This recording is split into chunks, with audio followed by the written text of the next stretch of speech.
Thank you, George Ann. And Mark asked me to speak. It was sort of a fill-in for someone that couldn't present. And I said, Mark, I just don't know much about the topic. He said, well, that's never stopped you in the past. And then Mark was not, I did get a text from Mark this morning, said good luck to everybody, and said if it's any solace to you, I broke a toe while I was on vacation. So I know you would join me in saying to Mark, serves you right, you should have been here. I'm going to talk about the epidemic, the great influenza epidemic of 1918 and its legacy for Arkansas, and I'm not going to talk about the biological implications of this because I managed to get through the Arkansas public schools and about 10 years of graduate school without ever having a course in biology.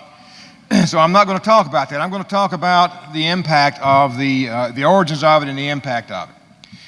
In late January and early February of 1918, a doctor in remote Haskell County, Kansas, began to see patients complaining of fever, body aches, and headaches, and coughing. He'd seen these symptoms before, and he correctly diagnosed it as the flu, the influenza. But there was something different about this flu. It was violent, it was rapid in its progress through the body, and sometimes it was lethal.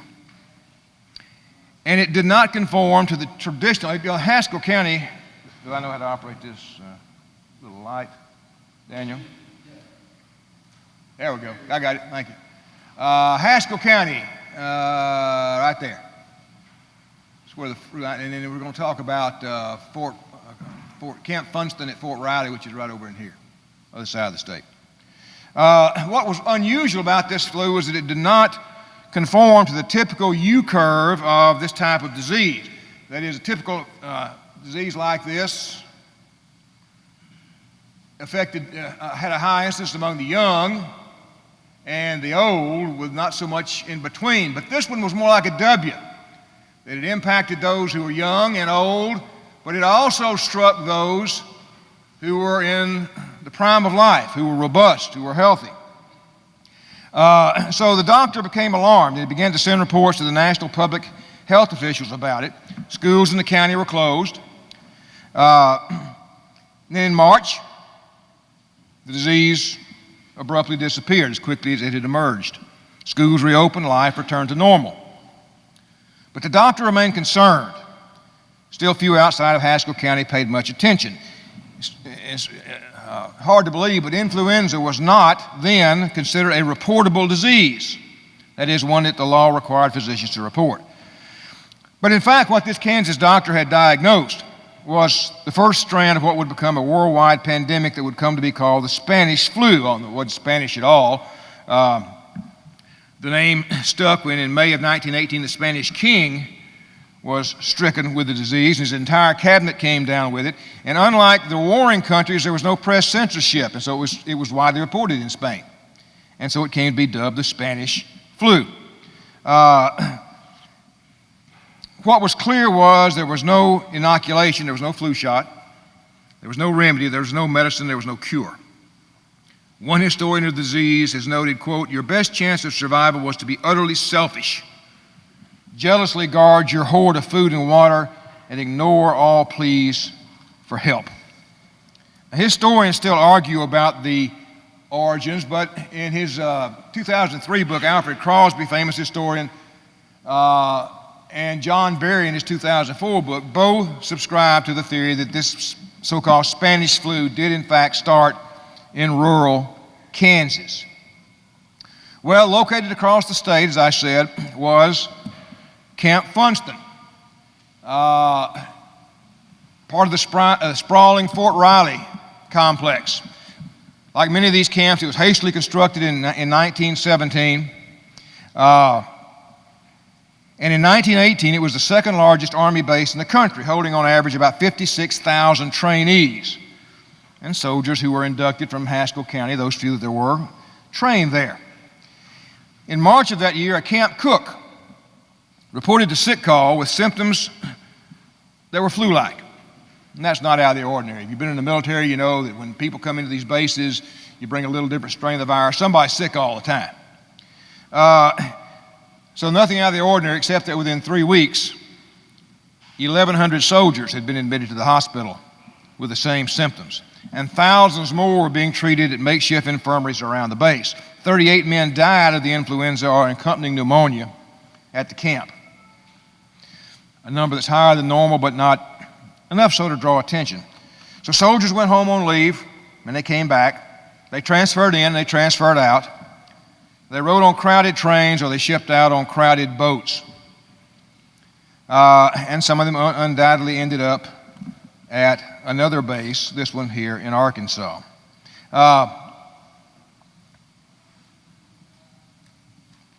Kim Scott, who some of you may know, has done extensive work on this, wrote an article back in, I believe, 1985, and he says there that you couldn't have designed something better designed to spread this virus than what was going on. And John Berry says it might have died out entirely. In Haskell, Kansas, remote, it's isolated, it might have died out there except for one thing, it was wartime. And people are on the go, and people are coming into contact with other people. And so it begins to spread very rapidly. Well, here in Arkansas, there's the hospital in Fort Riley at Camp Funston.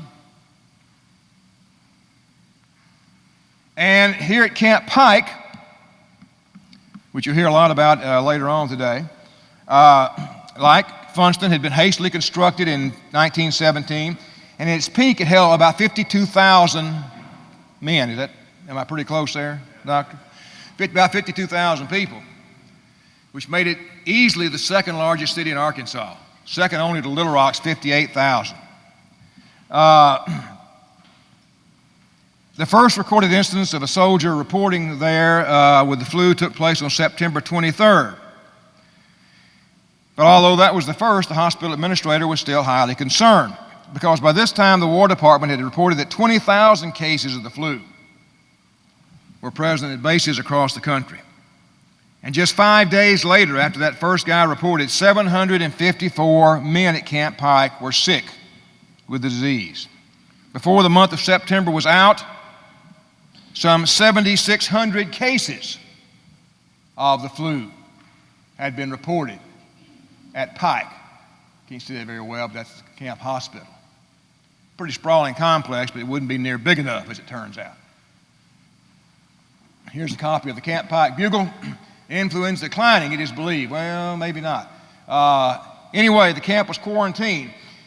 Now, at first, officers were allowed to come and go freely into town.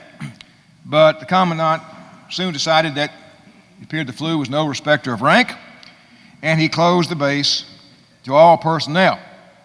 But of course, you still got people coming in and out, soldiers being transferred in, soldiers being transferred out. And so there's a real situation developing at Camp Pike. By early October, 1,000 soldiers a day, 1,000 a day, were reporting sick with the flu.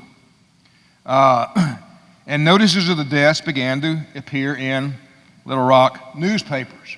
There's a Camp Pike hospital ward. On October the 13th, as I said, Colonel Charles Miller, the camp commandant, told the undertaker service that Pike was using to stop reporting information to the newspapers about deaths. And as Kim Scott has said, the mortician was in no position to refuse the order because his firm held the contract for the post. And he had been assigned 9 government embalmers just to keep up with the rush. 9. Well, not far up the road here at near Lone Oak was Everett's Field, a training facility for aviators. Peak capacity about 2,500. And the flu also broke out there. And although there were only 1 or 2 reported casualties, as at Pike, the infirmary was filled with soldiers. Here's a field hospital, and here's a recovery ward at Everett's Field. Well, of course, Little Rock, being in close proximity to Camp Pike, received the full brunt of the epidemic. Soldiers had come and gone, bringing strains of the disease. But in retrospect, the early reaction seems very understated. On September the 20th, the Gazette carried a story in which Dr. James C. Geiger, the United States Public Health Service officer for Arkansas, said that the new influenza was, quote, simple, plain, old-fashioned la grippe, as they called the flu in those days. The pronouncement was even more strange given that the disease had claimed 265 lives in Boston in the 2 weeks since it first appeared in the city on September the 7th. Still, as late as October the 4th, Geiger assured the Arkansas Gazette, quote, the situation is well in hand. At the time he made that statement, the city of Little Rock was reporting 506 cases of the flu a day. And the next day's paper reported an additional 296 cases. But Geiger assured the Gazette, quote, the disease has reached its highest point here, and the number of cases will decline from now on. Can I get that Coke? Thank you. A general quarantine, he said, is both unwise and unnecessary. If such a drastic measure were needed, he said, the U.S. Public Health Service would have declared one before now. 2 days later, it did. There's an aerial view of Little Rock about 1919. And a notice from the Treasury Department, of all people. Don't cough and sneeze. Avoid crowds. If possible, walk to work. Do not spit on the floor or the sidewalk. Good advice then and good advice today. By the time the quarantine had been announced, there were 1,800 cases being reported around the state. 1,800 cases. Now, the quarantine consisted of 5 points. 1, all children younger than 18 be kept off the streets. As a parent of a teenager, that's still a good rule. And parents would be held accountable. 2, the congregation of people anywhere in the county was forbidden, which closed schools, churches, and all public gatherings. 3, it was strongly suggested that all people finish their business transactions and return to their homes immediately. Farmers were told to go home and not enter the town for the immediate future.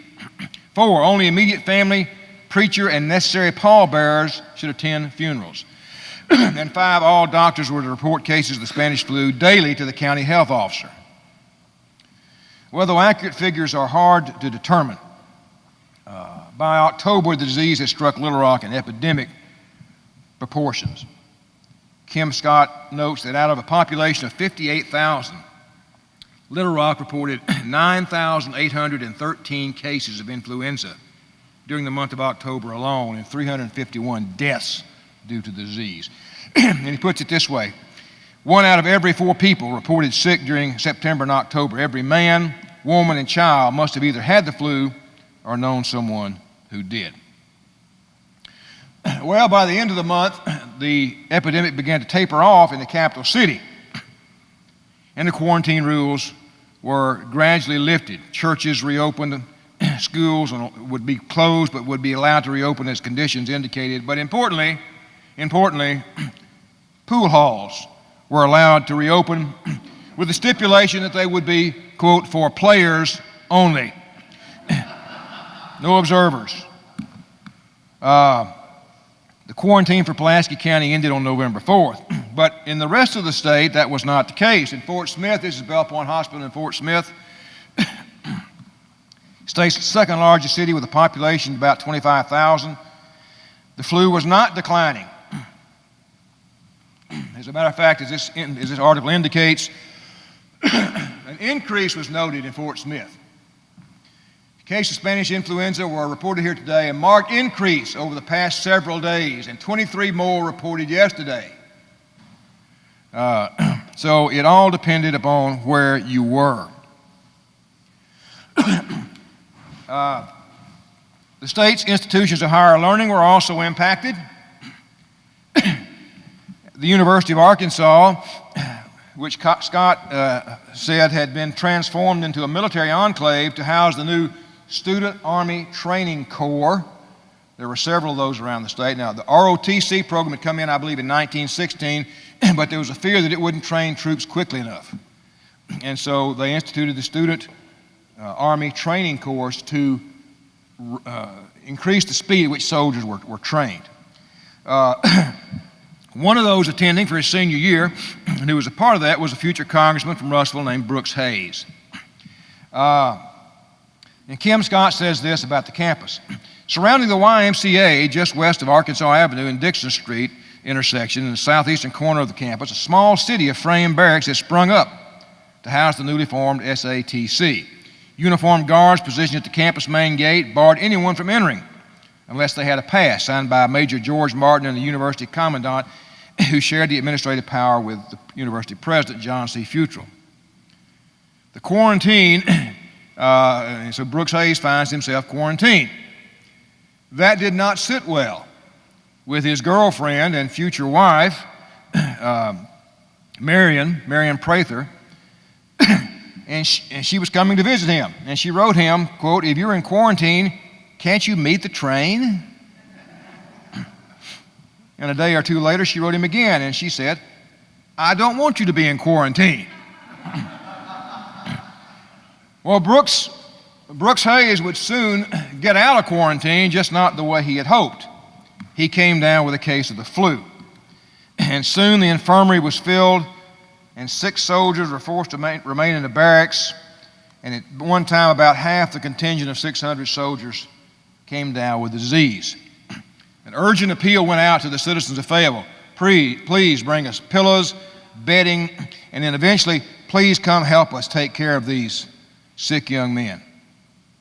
And many of them did.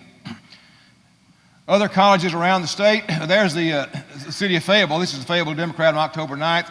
City put under strict quarantine, no gatherings. But as this headline indicates, by the 23rd, the flu epidemic had largely dissipated at the University of Arkansas. Meanwhile, the intellectual heart of the state, the 2nd District Agricultural School, now Arkansas Tech, the old main building shown there, the schools were closed. Public schools and the university were closed. And the Courier reported on October 10th, the epidemic of Spanish flu, which has been sweeping the country the past few weeks, has reached Russellville. There are hundreds of cases in Russellville, and there were 62 absences from high school alone on Monday. In Magnolia, at the 3rd District Agricultural School, today Southern Arkansas University, school president Albert Austin canceled classes and some students went home, leaving only about 45 on campus. Still, almost everyone remaining on campus, students, faculty, administrators, staff, were stricken with the disease. With the adults ill, the few students who managed to avoid the illness were left to fend for themselves. Amazingly, given the widespread nature of the disease, no one died. And then at Galloway College, Galloway Women's College in Searcy, shut down for 2 weeks in early October. But strangely, in Arkadelphia, there was very little evidence of the flu. This is not due to the fact, as Rex Nelson contends, that they were just hardier stock at Ouachita. The Arkansas Democrat of October 21st reported work at Ouachita and Henderson Brown colleges has not been retarded a single day by the flu, although a large percent of the students have had their case, most of which were light. One serious case has been reported at each college, but these are on the road to recovery. Still, the college was under quarantine with students restricted to the dorm, and the student army training centers at both schools were also quarantined. These were the science buildings at Ouachita in 1920, and strangely, these are still the science buildings at Ouachita, by the way. Is that not right, Rex? It's amazing they've been there that long. And this is really the Arkansas Methodist College at Arkadelphia, which became Henderson Brown and later, of course, Henderson. Well, the experiences at Conway, another multi-college town, demonstrated the capricious nature of the epidemic. Hendricks had a student army training corps unit on campus, and to get that implemented, they had postponed the opening until October 3rd, and they were going to have a record enrollment of 400 students. But the semester had barely gotten underway when the flu hit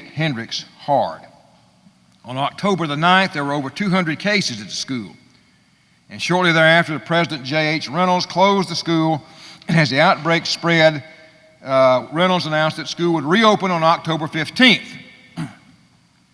Hendricks has got a really good exhibit of World War I stuff at their library. This is the SATC barracks at Hendricks. And these are the officers of the Corps. And Hendricks, students of the Student Army Training Corps in downtown Conway, like the dog there. And this, from the Hendricks yearbook, lists those persons, quote, on the service rolls who died in the war. Now, two of them, I don't know if you can see this, Tabor Bevins, who's bottom left, he was from Boonville, and James L. Craddock, who's on the bottom right, from England.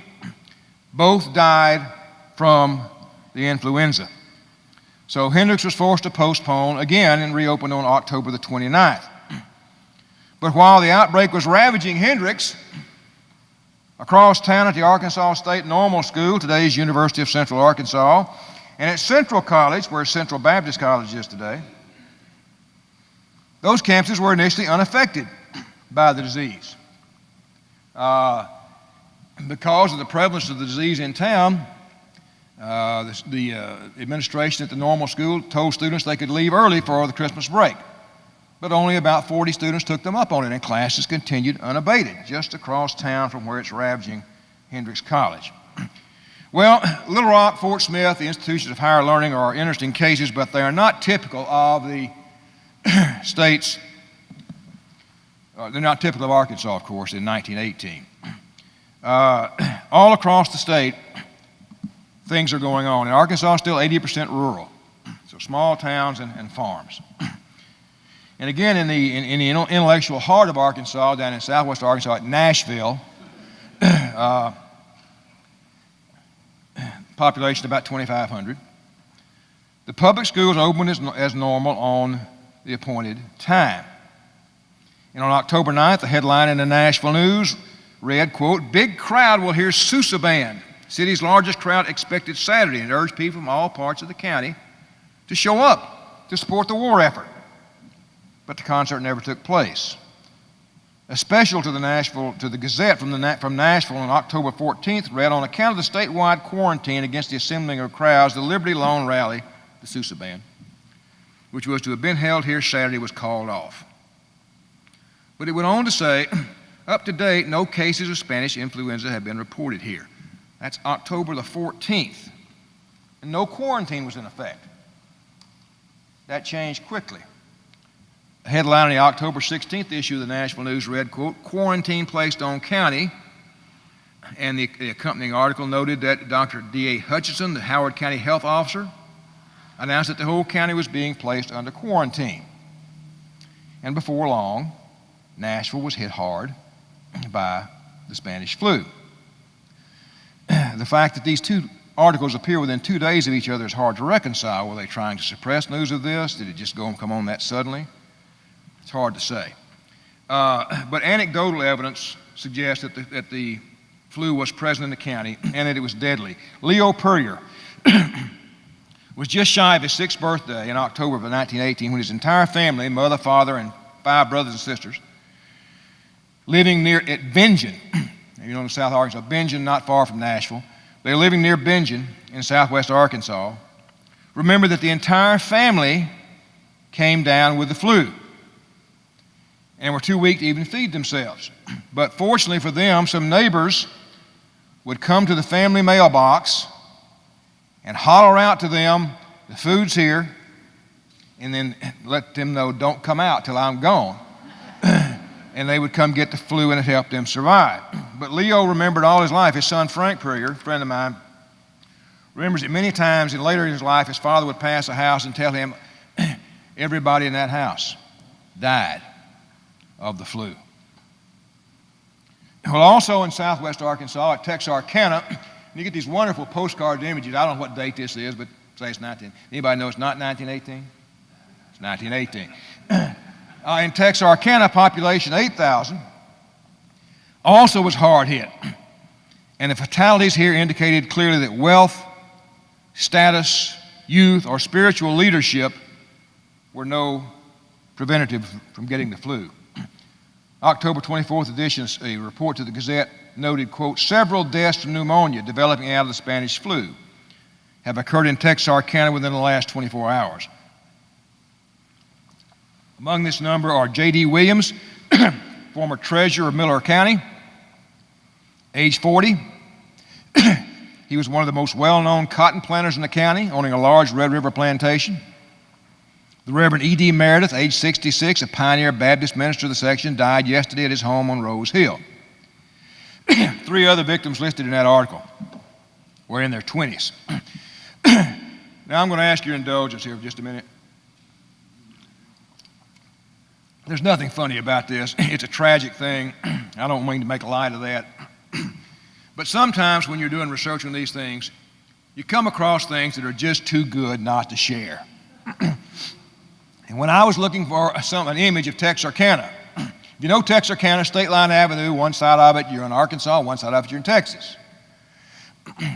So there was a postcard of a man standing on State Line Avenue with a donkey. And the caption it read, "Man in Arkansas and his ass in Texas."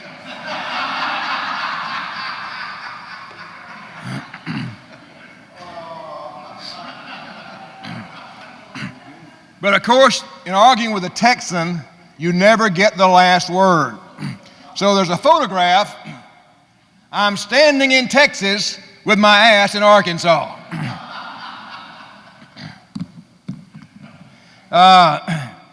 All throughout South Arkansas, in Fordyce, in Hardy, the flu epidemic lasted much longer than it did. It started later and went longer than it did elsewhere. Reports from around the state indicated that almost all the state was suffering from the epidemic. From Coal Hill, the influenza situation here is improving. Only 500 cases remaining. The physicians are badly overtaxed. The school and theater closed. Calico Rock. Because of the influenza situation, the Calico Rock Fair has been postponed. Guyan in Izard County, the Spanish flu has a grip on this place, no pun intended. There being approximately 50 cases in the town. England, Arkansas. Up to Tuesday, deaths from the Spanish flu have been 48, 13 white and 35 Negroes. Now I want you to remember that. I'm going to come back to that in a minute. 13 white and 35 Negroes. Local physicians say the epidemic among Negroes is increasing. McCaskill, Southwest Arkansas, the flu is getting better around this place, but there have been several deaths among Negroes. Ozan, the flu seems to be on the decline now for want of material, we guess. Also from Ozan, our folks have not taken the flu yet, although our colored man, Robert Muldrow, and all his folks have it. Come back to that in just a minute. Well, in the most populated areas, Fort Smith, Little Rock, by November the epidemic is waning. But in South Arkansas and in rural counties throughout the state, that wasn't a case. There was a second wave, or maybe a third wave, of the influenza. We know there's another wave because some people got it twice. Some lucky people got it twice. A little different strain. And Pine Bluff, November was a particularly devastating month. You can see the courthouse there on the right. A second wave of the disease hit the city with 440 new cases reported in a population of slightly less than 20,000, although they tended to be milder than the previous cases. Still on December 15th, the Pine Bluff Graphic announced, quote, the usual Elks Christmas tree for poor children of the city will not be held this year on account of the flu situation. Another article, December 15th, there'll be no church services today, according to the announcement of the Dr. F.C. Rowell. The flu situation is decidedly improved, but the ban will not be lifted for several days. Camden did not lift its quarantine until Christmas Day. As a matter of fact, by late November, the situation in South Arkansas was so bad that Dr. Geiger warned that another quarantine statewide might be in the offing. And as Kim Scott has noted, quote, just when this second wave of epidemic ended depended on where in Arkansas you lived. A soldier returning to Gentry on December 20th found that the epidemic had passed, while a few miles away in Gravette, the situation was so bad that a new quarantine was ordered. Still, by the beginning of 1919, certainly by the early months of 1919, the epidemic had largely run its course. Officially, it claimed over 7,000 lives in Arkansas. That's almost certainly very low. We don't know how many people died and were buried. No record ever made of it. So it may have been twice that much. We'll never know.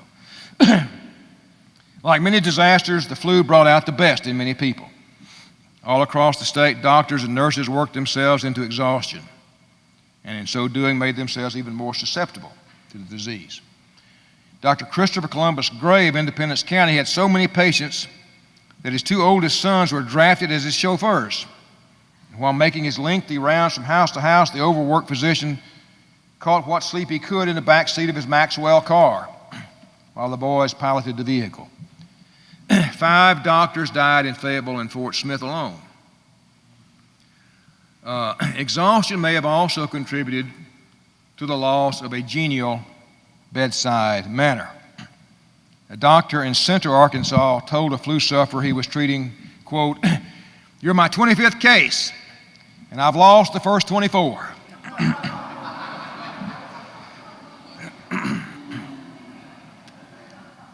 In an ironic twist, even Dr. Geiger, who had consistently downplayed the severity of the epidemic, contracted disease on October 14th.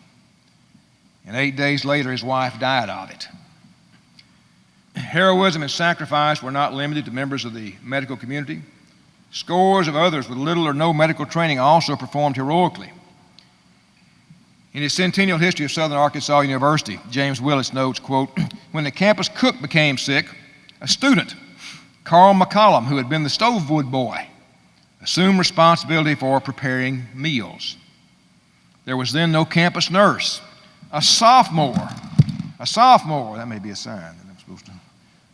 A sophomore, Bess Lowe, worked day and night caring for those with the flu. Miraculously, she never became sick.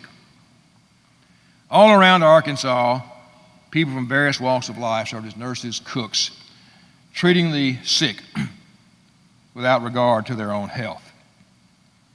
But lest we develop too rosy an outlook on the human condition, the flu also brought out the worst.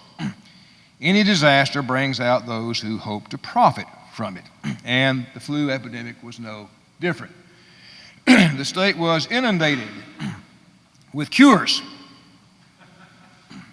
October 1st, Arkansas Gazette, prevent Spanish influenza and other dangerous colds, catarrh, etc., by using Dr. Jones' catarrhal oil.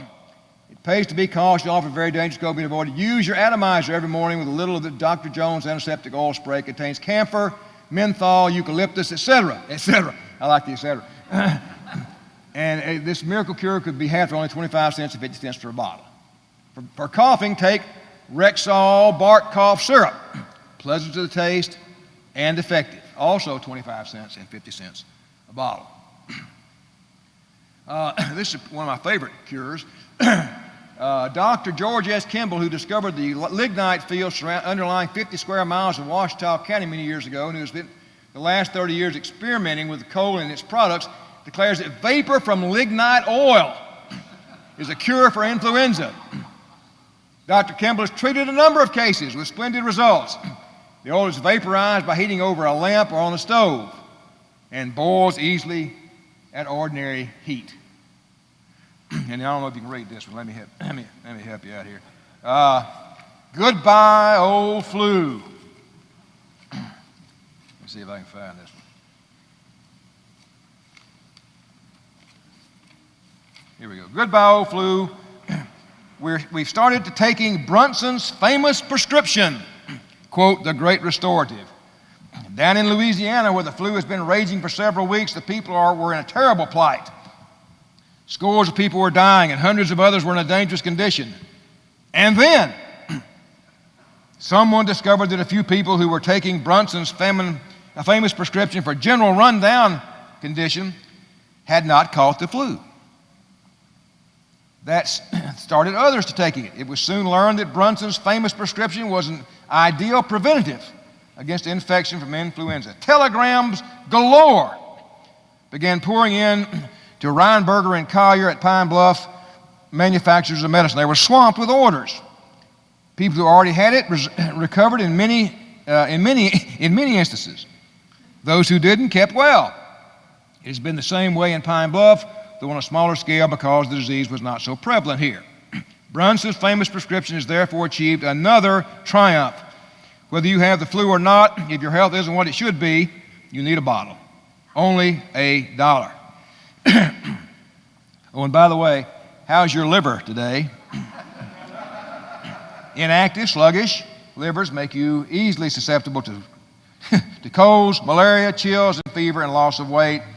For your liver's sake, try the remedy Brunson's liver pills. Pine Bluff Daily Graphic, December. The Pine Bluff Daily Graphic was a real source of great stuff here. Grip and flu cough should not be neglected. Profit by the experience of thousands, like Mrs. Mary Kisby, Princeton Avenue, Spokane, Washington, who writes, quote, "Our little boy found relief in wonderful foliage, honey, and tar. It surely cured me. I'm 75 years old and had a very bad cough from La Grippe for sale at Munn's Pharmacy." Now this one should have been done by Hulk Hogan if they'd had mass media in those days. Brother, as the flu added increased exposure to your living expenses, prepare for another emergency by letting us write you a health and accident policy. The cost is low, the benefit's great. Let us explain now. Before winter puts you in bed, general insurance, health, fire, accident, burglary, automobile, life, cotton, EB and FR Bloom, and I like this, hazard experts.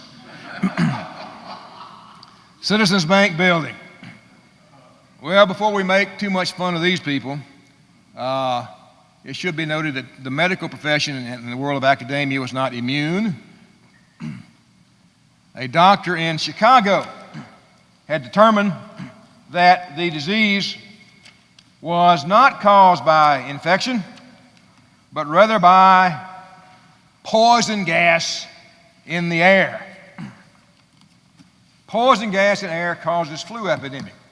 Chicago, December 7th, in a paper recently read before the Chicago Medical Society and being circulated by medical journals, Dr. Albert J. Croft of Chicago expressed the opinion that the influenza, which has swept over the world, is caused by poison gas in the air and is not spread by the victims coughing and sneezing, as most physicians contend, but due to what he calls, quote, irritated atmosphere.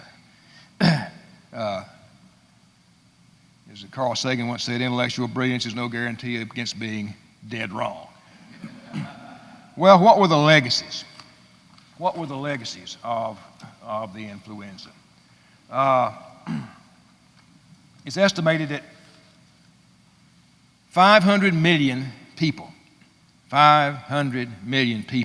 contracted the disease, a third of the global population in 1918, and between 50 and 100 million of them died. Asians were 30 times more likely to die than Europeans. The pandemic had some influence on the lives of everyone alive. One report stated, quote, more children under 9 died in the United States in 1918 than during the next 25 years combined. In a span of 12 months, the average U.S. life expectancy dropped almost 12 years. This graph shows the death rates, 1916, 17. Look at 1918 there, in October. Spike there. In New York City, a businessman named Friedrich, he was a German-American, was walking down the street in New York in late May of 1918 when he became extremely ill. He was rushed home, put in bed, and the next day he was dead. He passed much of what he owned to his son Fred there who later passed it on to his son, Don. Donald Trump's grandfather died of the Spanish flu.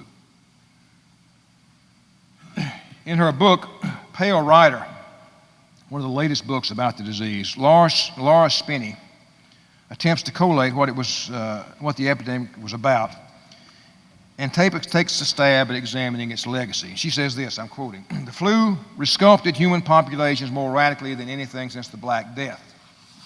It influenced the course of the First World War. Germany thought it lost the war because 900,000 German soldiers came down with the flu.